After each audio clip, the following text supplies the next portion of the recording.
আসসালামু আলাইকুম বিয়ার্স, কেমন আছেন? আশা করি আল্লাহ পাকের রহমতে আপনারা সকলেই ভালো আছেন। তো গ্রামের ভাষায় একটা কথা আছে যে মানুষ গু খায় গুয়েরে কিনে। হুম। তো বিপি নূরের দল গণ অধিকার পরিষদ তারাও এখন এরকম হয়ে গেছে গু খায় গুয়েরে কিনে। তো আমরা জানেন যে এই বিকাশ নূরের বহুত অডিও ভাইরাল হয়েছে বিকাশে লেনদেনের। এই দলের সদস্য সচিব হচ্ছে রাশেদ, যারা পাগলা রাশেদ কই। পাগলা রাশেদের সব কিছুই ভালো লাগে। তো মাঝে মধ্যে এরকম হয়ে যায় ওভার স্মার্ট হয়ে যায়।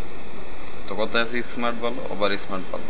তো ওনারও অবস্থাটা সেম, এখন এমন স্মার্ট হয় মনে হয় যে বাংলাদেশের উনি সালমান খান হয়ে গেছে। ওনার হুগো যে গুলে গেছে এটা উনি খেয়াল করে না, খালি অন্যের হুগে গুলিয়ে বাড়াবাড়ি করে। যেমন অনেক কিছুদিন আগে দেখলাম যে ছাত্রদের দল জাতীয় নাগরিক পার্টি তারা নাকি বলে অনেক দান্দা ফান্দা করে, হ্যাঁ, ব্যবসা নিয়ন্ত্রণ করে, সাদাবাজি করে, এটি তারা কয় আর কি। তো ভাই আপনারা এটি আলোচনা করেন, নিজেরা দুষ্টা করেন না, আপনি যে বিকাশে টিয়াইনাথ চালান বিদেশ থেকে টিয়া নেন, এটা দিয়ে করেন না, তাহলে অন্য দুষ্টা লইয়া করেন। আর বিএনপিরে লইয়াও কয়, বিএনপি কয় এটি লইয়া ভাল লাগে, এটি এরকম দলই। যাই হোক, কালকে দৈনিক জনগণ আপনারা দেখতেছেন যে পিকচারটা, নিউজ দেখছিলাম আর কি। ধানমন্ডি 32-এর মতো হতে পারে ইউনুসের বাসভবন যমুনা। তো এটা দেখার পর আমার মাথাটা একটু আল্লাহ গেলো, খাইছে আমারই রাশিদের আবার কলজু হয়ে গেছে ইউনুস রিলিও কথা চিন্তা করছেন। তো কে রইতে পারে এটা আমি ইউটিউবে দেখছি, অনেকে আছেন আমলিকের এজেন্ডা নিয়ে বিভিন্ন বিষয় নিয়ে আলোচনা করে, এরকম একটা চ্যানেলের মধ্যে দেখছি। দেখেছিলাম, চিন্তা করলাম যে নিউজটা তো পড়তে হয় যে ভিতরে কী আছে। পরে মাকে গিয়ে জনগণটা তারা ডরে কেটে দিচ্ছে।